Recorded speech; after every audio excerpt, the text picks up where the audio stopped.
Back Kanyakumari. तो आज मेरा दिन जो है वो कन्याकुमारी है और ये शायद लास्ट ब्लॉग हो मेरा, क्योंकि और लास्ट डेस्टिनेशन हो। तो हमेशा से मेरा जिज्ञासा रहा, मैं अपने नाना जी से हमेशा पूछा करता था कि कन्याकुमारी कैसा है, आखिरी छोर कैसा है भारत का। क्योंकि मेरे जो नाना जी है ना वो पूरे भारत घूम चुके, वो भ्रमण कर चुके अपने जवानी में अपने फैमिली के साथ। तो अब जाके क्यूरियोसिटी जो है मेरी शांत होगी जब मैं खुद से घूमूंगा। तो करते हैं explore, let's explore the Kanyakumari. यहाँ की जो साफ सफाई है ना बहुत, रेलवे स्टेशन की साफ सफाई बहुत अच्छी है।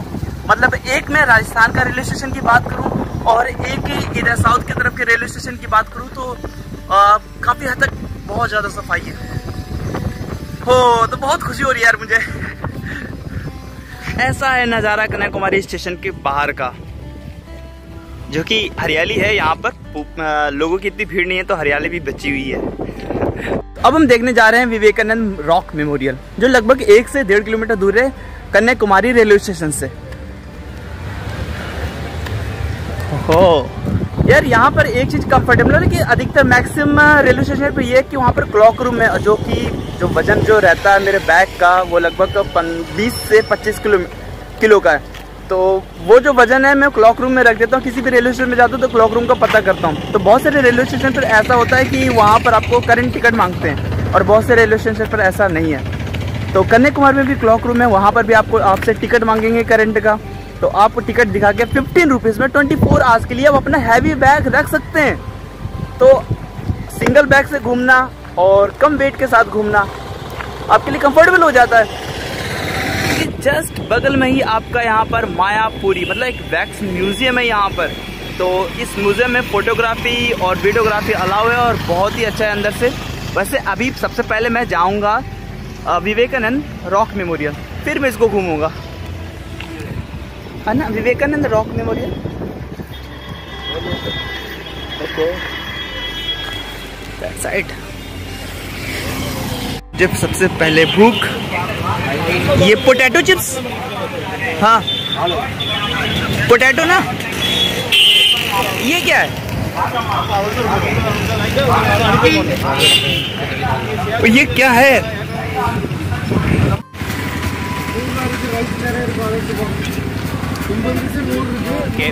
फ्राई किया जाता है ऐसे यहाँ पे।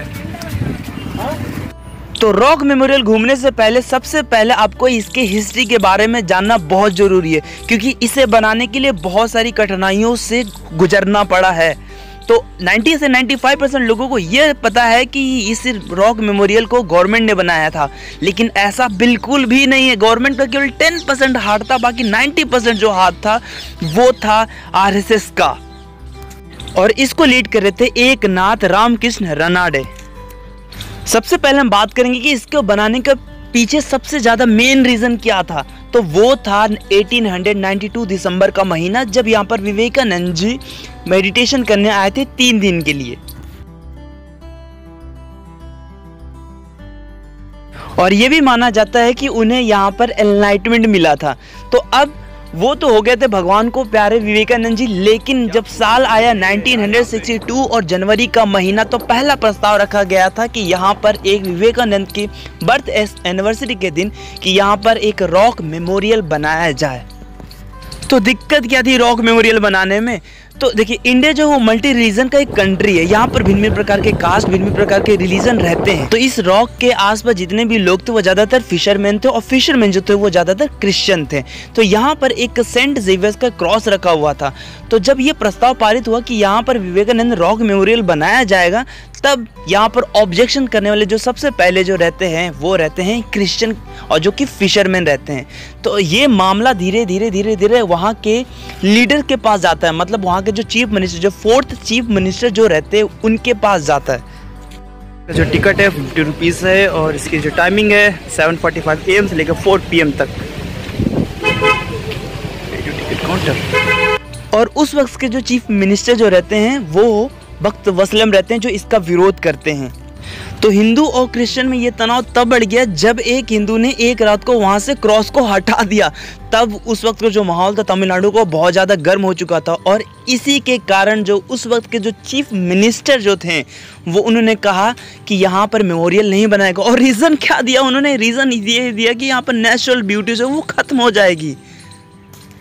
लेकिन एक नाथ तब भी टिके हुए थे कि यहाँ पर बनेगा तो मेमोरियल ही बनेगा, और फिर वो चले गए जवाहरलाल नेहरू के पास। लेकिन उनको वहाँ से भी निराशा हाथ लगा।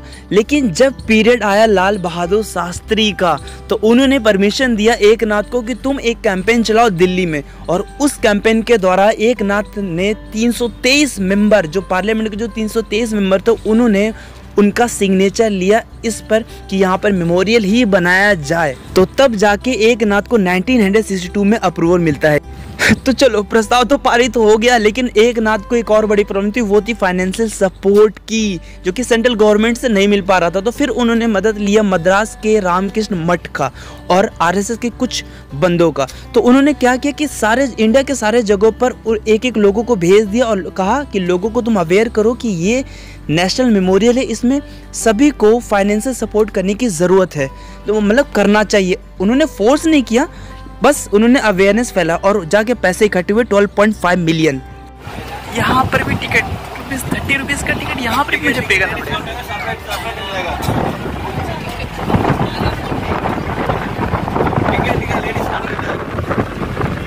चलो फिर दे दें टिकट।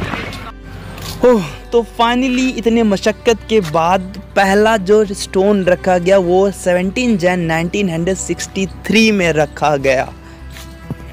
लगभग 6 से 6.5 साल इसको बनने में लग गए और ये बन के कम्प्लीट हुआ 1970 में। और इसका जो इनॉग्रेशन किया गया था वो वीवी गिरी, जो उस वक्त के प्रेसिडेंट थे।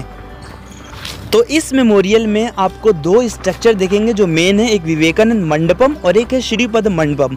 तो विवेकानंद मंडपम में विवेकानंद की स्टैचू है, वहाँ पर एक ध्यान मंडपम है जहाँ पर आप ध्यान कर सकते हैं बैठकर, और वहाँ पर एक श्रीपद मंडपम है। श्रीपद मंडपम इसे इसलिए कहा जाता है क्योंकि यहाँ पर ऐसा माना जाता है कि जो कन्याकुमारी जो है वो पार्वती जी का ही नाम है। तो यहाँ पर पार्वती जी एक पैर पर खड़े होकर यहाँ पर ध्यान लगाई थी, तपस्या की थी शिव जी को पाने के लिए। तो यहाँ पर आपको उनका पैर भी दिखेगा, लेकिन कैमरे अलाउ नहीं है, इसलिए मैं फ़ोटो भी नहीं खींच सकता था उस चीज़ का। तो ज़्यादातर जो पत्थर यूज़ किया गया वो ग्रेनाइट का यूज़ किया गया है, और आपको अंदर एक विवेकानंद का स्टैचू भी दिखेगा जो कि ग्रेनाइट के पत्थरों को कार्व करके बनाया गया है। तो जब भी मैं हिस्ट्री की तरफ देखता हूँ मैं, तो ये मन में सोचता हूँ कि उस वक्त की जो खूबसूरती, जब चीफ मिनिस्टर जो विरोध कर रहे थे, कह रहे थे कि यहाँ पर ब्यूटी जो है वो बेकार हो जाएगी, नेचुरल ब्यूटी जो वो बेकार हो जाएगी, तो उस वक्त के कंपैरिजन में करता हूँ और आज के कंपैरिजन में करता हूँ, तो मुझे ऐसा लगता है कि उस वक्त से ज़्यादा खूबसूरत आज का पल है। और इसी मेमोरियल के बगल में एक और स्टैचू बन रहा है जो तमिलनाडु के बहुत बड़े कवि माने जाते हैं, तो उनका भी स्टैचू इसी के बगल में बन रहा है। तो ये इस मेमोरियल के बनने के बाद जो यहाँ के लोकल्स लोग थे जिनको फाइनेंशियल सपोर्ट चाहिए था, वो यहाँ पर आके शॉप्स खोलते, रेस्टोरेंट खोलते, और उनको कुछ टूरिस्ट के द्वारा मतलब एक फाइनेंशियल सपोर्ट मिलता है। और आज भी लोग इसके डेकोरेशन के लिए, इसके मेंटेनेंस के लिए लोग डोनेट करते हैं पैसे। और ये जगह वाकई में बहुत ज़्यादा मतलब खूबसूरत है, और मुझे नहीं लगता कि कोई ऐसा दूसरा मेमोरियल होगा जो समुद्र के बीचों बीच, मतलब समुद्र के बीचों बीच नहीं, लेकिन समुद्र में बना होगा। तो हर दिन हज़ारों की तादाद में लोग यहाँ पर आते हैं और यहाँ की खूबसूरती का आनंद उठाते हैं। लगभग कंप्लीट हो चुका है, तो अब हम लोग यहाँ से जा रहे हैं। मॉर्निंग से इस समय का हम बिल्कुल बेसब्री से इंतजार करते हैं कि नाइट व्यू कैसा होगा कन्याकुमारी का। लेकिन बहुत सुना है मैंने कि यहाँ सनसेट व्यू के बारे में, मॉर्निंग व्यू के बारे में, लेकिन आज बारिश हो रहा था तो काले बादल थे, तो सनसेट व्यू मैं देख नहीं पाया। लेकिन यहाँ का जो मार्केट है ना वो काफ़ी ज़्यादा हद तक खूबसूरत है, और यहाँ पर जितने भी होटल्स है वो ओपन है। तो चलते देखते हैं। तो यहाँ की जो व्यवस्था है ना वो टूरिस्ट के लिए काफ़ी ज़्यादा बेस्ट है। मतलब आपको समुद्र के किनारे ही यहाँ पर आपको भिन्न भिन्न प्रकार के खाने, मतलब इंडिया का जितने भी फास्ट फूड है, मतलब जितने भी स्टेट के जो फेमस फास्ट फूड है आपको यहाँ पर खाने के लिए मिल जाएगा आपको यहाँ पे। और जैसे कि हो गया मतलब चाइनीज़ हो गया, नॉर्थ साउथ इंडियंस फूड हो गए, आपको इंडियन फास्ट फूड हो गया, आपको यहाँ पर आपको खाने के लिए मिल जाएगा। और यहाँ पर बच्चों के लिए एक झूले वगैरह भी लगाए हैं कि आप यहाँ पर अपने बच्चों को एंटरटेन भी करवा सकते हैं।